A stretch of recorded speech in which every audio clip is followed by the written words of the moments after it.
اعوذ باللہ من الشیطان الرجیم بسم اللہ الرحمن الرحیم اللہ اکبر سبحان اللہ الحمدللہ استغفر اللہ الصلاۃ والسلام علیک یا رسول اللہ صلی اللہ علیہ وآلہ وسلم۔ ناظرین، ماہ رجب یہ اللہ رب العزت کا مہینہ ہے۔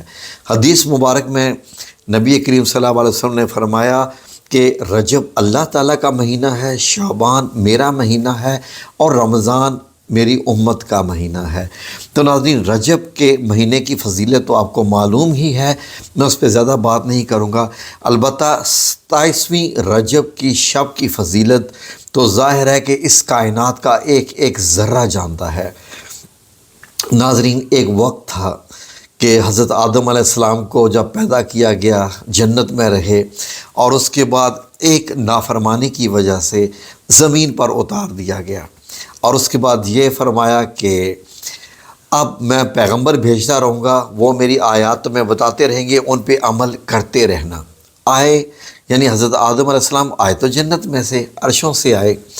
تو ناظرین، اس کے بعد انسان کو یعنی نکال دیا گیا وہاں سے، اور نبی کریم صلی اللہ علیہ وآلہ وسلم کتنی صدیوں کے بعد آپ جب تشریف لائے حضرت آدم علیہ السلام کے بعد، اور اس کے بعد ایک وہ وقت آیا کہ رب کریم نے دوبارہ انسان کو اپنے پاس مہمانداری کے لیے بلایا، اپنا عرش دکھانے کے لیے، اپنا نظام، جنت، یہ دوزخ، یہ ملاقات اور سارے ساتوں آسمانوں کی سیر۔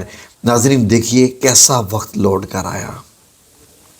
جب حضرت آدم علیہ السلام کو نکالا گیا تھا وہاں سے، تو اس کے بعد وہ یعنی انسان، مٹی کے بنا ہوئے انسان نے سوچا تھا کہ آج مجھے یہاں سے نکال دیا گیا ہے، لیکن ظاہر ہے کہ میری جتنی بھی اولادیں ہوں گی آگے، کوئی جہنم میں جائیں گے، کوئی جنت میں جائیں گے۔ لیکن یہ وہ وقت جب فرشتہ لے کے گیا نبی کریم صلی اللہ علیہ وسلم کو، اور سدرۃ المنتہا پہ جا کے فرما دیا حضرت جبرائیل علیہ السلام نے کہ یہاں سے آگے میرے پر جلتے ہیں، اے نبی کریم آپ بے شک مٹی کے بنے ہوئے ہو، میں نوری مخلوق ہوں، لیکن آپ کو اللہ رب العزت نے جو فضیلت دی ہوئی ہے وہ میرے پاس بھی نہیں ہے کہ میرے پر جل جائیں گے، لیکن آپ صرف یہاں سے آگے جا سکتے ہیں، اور جائیں اپنے اللہ رب العزت سے ملاقات کریں، وہ آپ کے انتظار میں ہیں۔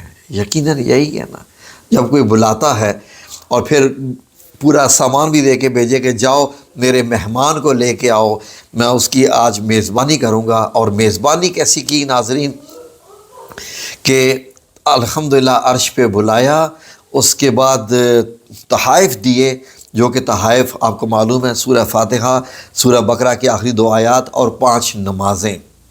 ناظرین، ہم میں سے وہ مسلمان جو نماز کو بوجھ سمجھتے ہیں ایسے مسلمان، مت کہیے کہ ایسی بات مت کہو، ہیں ایسے مسلمان جو سمجھتے ہیں کہ بڑا احسان کیا ہم نے رب کریم کے اوپر کہ ہم نے نماز پڑھی ہے۔ وہ یہ نہیں جانتے کہ جس طریقے سے نبی کریم صلی اللہ علیہ وآلہ وسلم کی اللہ سے ملاقات ہوئی تھی، تو اللہ رب العزت نے تحفتاً، ناظرین نماز ایک ایسا تحفہ ہے کہ اللہ رب العزت نے فرمایا کہ اے نبی کریم صلی اللہ علیہ وآلہ وسلم، جس طریقے سے آپ یہاں تشریف لائے اور اس کے بعد آپ کی میرے سے ملاقات ہوئی، تو یہ نماز ایک ایسا تحفہ ہے کہ اب آپ کی امت کا جو بھی بندہ نماز پڑھے گا اس کی بھی میرے ساتھ ایسے ہی ملاقات ہوا کرے گی۔ تو اسی لیے آپ صلی اللہ علیہ وسلم نے فرما دیا کہ نماز مومن کی معراج ہے، یعنی آپ نے فرمایا کہ میری معراج جو ہوئی تھی، اس طریقے سے جو مومن ہوگا اس کی معراج نماز ہوگی۔ تو ناظرین ایک وقت دیکھیے کہ رب کی یعنی کہ معبود کی بندے سے 1 to 1 ملاقات، آپ کو معلوم ہے 1 to 1 ملاقات کیا ہوتی ہے؟ یعنی ایک رب اور سامنے ایک نبی، بیچ میں کوئی فرشتہ بھی نہیں، 1 to 1 ملاقات۔ سبحان اللہ وبحمدہ سبحان اللہ العظیم۔ یہ شرف اللہ رب العزت نے روحانی طور پر اپنے مومن بندوں کو بھی عطا کرتا ہے۔ جب آپ رات کو تہجد میں بیٹھ کے اللہ رب العزت کو یاد کرتے ہیں تو یہ آپ کو شرف ملتا ہے، اور اس کے بعد ساتوں آسمانوں کی سیر، جنت کی سیر، اور دوزخ بھی دکھائی، جنت بھی دکھائی۔ تبھی تو آپ صلی اللہ علیہ وسلم وہاں پر خوش بھی ہوئے اور پریشان بھی ہوئے دوستیوں کو دیکھ کر، اور منع فرمایا کہ یہ کام مت کرو۔ تو ناظرین 27ویں رجب کو آپ نے کیا کیا وظیفے کرنے ہیں یہ غور سے سن لیجئے، اور یقین کریں کہ آپ بھی اس رات کو کیش کر سکتے ہیں۔ اس کے لیے آپ کو اس کی اتنی فضیلت ہے کہ ابھی جو میں آپ کو بتاؤں گا آپ حیران ہو جائیں گے ماشاءاللہ، کہ 27ویں رات کو آپ نے کرنا کیا ہے کہ اس رات کو آپ نے 12 نوافل ادا کرنے ہیں، 12 رکعت نوافل ادا کرنے ہیں۔ 12 رکعت کیسے بنے گی؟ یعنی کہ 2 کر کے جب آپ پڑھیں تو 6 دفعہ آپ نے سلام پھیرنا ہے۔ تو ناظرین یہ آپ نے 12 رکعت پڑھنے ہیں۔ پہلی رکعت میں آپ نے پڑھنی ہے سورہ الفاتحہ۔ سورہ الفاتحہ کے بعد اس کے بعد آپ چاہیں تو سورہ الاخلاص پڑھ لیں، سورہ الکوثر پڑھ لیں، جو آپ کو اچھی لگتی ہے سورہ مختلف بدل کے پڑھ لیجئے، اچھا لگے گا۔ اگر کسی کو یاد ہے تو کوشش کریں کہ اس رات میں آیت الکرسی اور سورہ البقرہ کی آخری 2 آیات کو ضرور پڑھیں۔ ایک بار آیت الکرسی اور سورہ البقرہ کی آخری 2 آیات یہ ملا کے 3 ہو جائیں گی، تو آپ یہ بھی پڑھ سکتے ہیں، اس کی بھی فضیلت ہے۔ اب جب آپ 12 رکعت مکمل کر لیں، اب آپ نے کیا کرنا ہے کہ آپ نے ایک تسبیح کرنی ہے 100 بار کی تسبیح کرنی ہے۔ وہ تسبیح کیا ہے؟ سبحان اللہ والحمد للہ ولا الہ الا اللہ واللہ اکبر۔ اور آپ نے 100 بار اللہ رب العزت سے استغفار کرنی ہے، یعنی 100 بار استغفر اللہ پڑھنا ہے، استغفر اللہ۔ یہ سب کچھ کرنے کے بعد اب جو دل چاہے اپنے اللہ رب العزت سے مانگ لیجئے، اللہ رب العزت ضرور دے گا۔ اور پھر صبح کو آپ نے روزہ رکھنا ہے لازمی، روزہ بھی اس کا حصہ ہے۔ نبی کریم صلی اللہ علیہ وسلم نے ارشاد فرمایا کہ رجب کا یہ جو ایک روزہ ہوتا ہے یہ پورے 1 سال کے روزوں کے برابر ہے، تو اس سے اندازہ لگا لیجئے، تو یہ آپ نے مس نہیں کرنا، ٹھیک ہے جی۔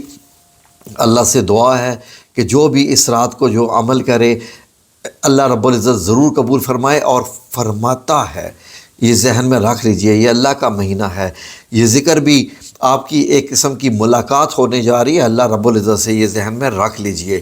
یہ بھی اس ملاقات کی طرح آپ ریپیٹ کر رہے ہیں کہ ہر بندہ رجب کی 27ویں شب کو اللہ کے حضور نماز عشاء پڑھ کے یا تہجد میں یہ جب کرتا ہے وظیفہ، آپ تہجد میں کریں، عشاء کے بعد پڑھیں، تہجد میں زیادہ بہتر ہے، اور اس کے بعد دیکھیں اللہ رب العزت کی آپ کے اوپر رحمتیں برکتیں۔ ناظرین اصل میں ہمیں قدر نہیں ہے کہ اللہ رب العزت نے ہمیں جو ہے توفیق عطا فرمائی ہے کہ ہم اس کے سامنے جھکیں اور مانگیں، ہمیں اس چیز کی قدر نہیں ہے۔ یہ قدر کب ہوگی؟ جب یہ روح اس جسم سے نکل جائے گی اور معلوم ہوگا کہ ہم بہت تھوڑا سا سامان ساتھ لے کے آئے ہیں۔ کبھی کبھی کوئی پڑھ دیتے تھے ذکر، کبھی کبھی کوئی نیکی کر لیتے تھے، ہمارے پاس سفر بہت لمبا ہے اور سامان کچھ بھی نہیں ہے، سامان کچھ بھی نہیں ہے۔ اور یہ مت سوچے کہ ہمارے پیچھے والے ہمارے لیے پڑھ کے بہت ہمارے درجات بڑھائیں گے، پیچھے والوں کے پاس وقت ہی نہیں ہوگا آپ کے لیے۔ آپ نے خود جو اپنے لیے کرنا ہے وہی آپ کے لیے بہتر ہے، ٹھیک ہے جی۔ جزاکم اللہ خیر۔ اللہ رب العزت آپ سب لوگوں کو اپنی حفظ و امان میں رکھے، آمین یا رب العالمین، برحمتک یا ارحم الراحمین۔